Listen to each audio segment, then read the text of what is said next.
एक गांव में एक बुढ़िया रहती थी। इसका एक भूला भाला बेटा था।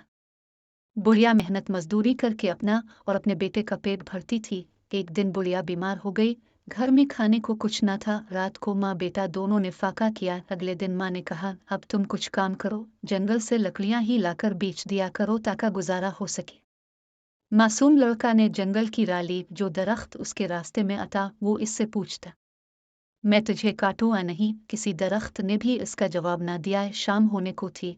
लड़का घर वापस आने का इरादा कर ही रहा था कि एक दरख्त नजर आया। इसने पास जाकर पूछा, मैं तुझे काट लूं?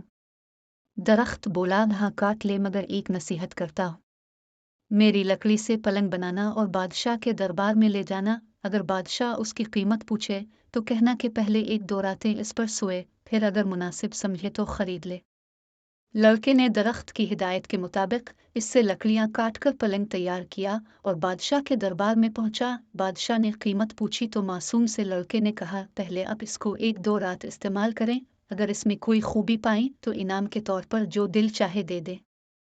बादशाह हैरान हो अलिफ और लड़के के कहने पर नौकरों को हुक्म दिया कि आज यही पलंग मेरे कमरे में लगाया जाए। रात हुई, बादशाह इसी पलंग पर सोया तो आधी रात को पलंग का एक पाया बोला, आज बादशाह की जान खतरे में है। दूसरे ने कहा, वो कैसे? तीसरा बोला, बादशाह के जूते में काला सांप था। चौथे ने कहा, बादशाह को चाहिए कि सुबह जूते को अच्छी तरह झाड़कर पहने। सुबह वाकई ऐसा ही हुआ। बादशाह के जूते में सांप था। जूते झाड़ने की वो से सांप निकलकर भाग गया। इस तरह बादशाह की जान महफूज रही। दूसरी रात जब बादशाह सोया तो फिर पायों ने बातें शुरू की। एक बोला कि तुम पलंग को संभाले रखो, मैं कुछ खबरें जमा कर लूं। तीनों पायों ने पलंग को थामे रखा। चौथा वापस आया तो इसने खबर सुनाई कि बादशाह का वजीर साजिश करके बादशाह को खत्म करने के बारे में सोच रहा है।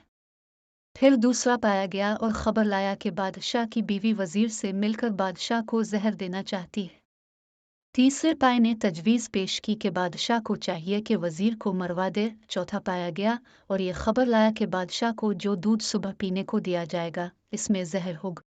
बादशाह ये सब कुछ सुन रहा था और सुबह उठकर जब उसे दूध दिया गया तो उसने न पिया बल्कि एक बलि को पिला दिया। बलि इसे पीते ही मर गई। इससे बादशाह को पता चल गया कि इसका वजीर और बीवी दोनों मिलकर उसकी जिंदगी खत्म करना चाहते हैं। बादशाह ने वजीर को बरतरफ कर दिया और मलिका को महल से निकाल दिया। बादशाह ने मासूम लड़के को बुलाया और बहुत इनाम दिया। बादशाह के दरबार में उसकी इज्जत होने लगी और दोनों माँ बेटा बड़े आराम की जिंदगी बसर करने लगे।